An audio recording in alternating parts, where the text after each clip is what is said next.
माफीचा साक्षीदार झाल्यानंतर हेडली आज पहिल्यांदाच मुंबईच्या कोर्टात साक्ष देतोय। सध्या अमेरिकेत हेडली 35 वर्षांची शिक्षा भोगतोय।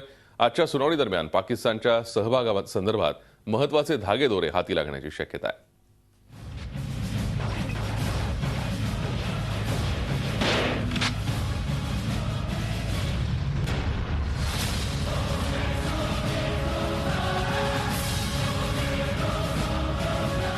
डेव्हिड कोलमॅन हेडली उर्फ दाऊद सय्यद गिलानी मुंबई दहशतवादी हल्ल्याशी संदर्भात सगळी माहिती असलेला हा दहशतवादी तो सध्या मुंबई दहशतवादी हल्ल्याप्रकरणी अमेरिकेच्या कोर्टात 35 वर्षांची शिक्षा भोगतोय।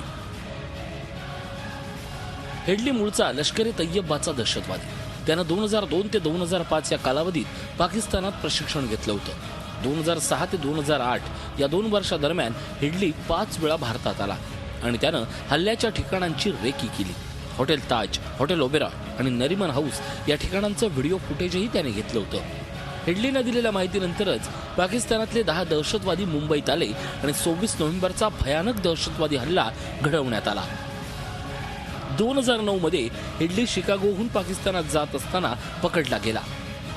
हेडलीच्या संदर्भात भारत आणि अमेरिकेत समझोता झाला आणि व्हिडिओ कॉन्फरन्सिंगच्या माध्यमातून हेडलीची मुंबईत साक्ष घेण्यावर शिक्कामोर्तब झालं। 26/11च्या हल्ल्यात पाकिस्तानचा हात होता हे सिद्ध करण्याच्या दृष्टीनं हेडलीला प्रश्न विचारले जाणार आहेत। आतापर्यंत अमेरिकेत झालेल्या सुनावणी दरम्यान हेडलीनं बरेच खुलासे केले।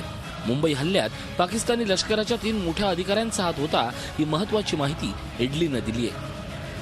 आता मुंबईतल्या सुनावणी दरम्यान हेडली आणखी महत्त्वाचे खुलासे करण्याची शक्यता आहे। Bureau report, Zee media. Zee 24 तास रहा एक पाऊल पुढे।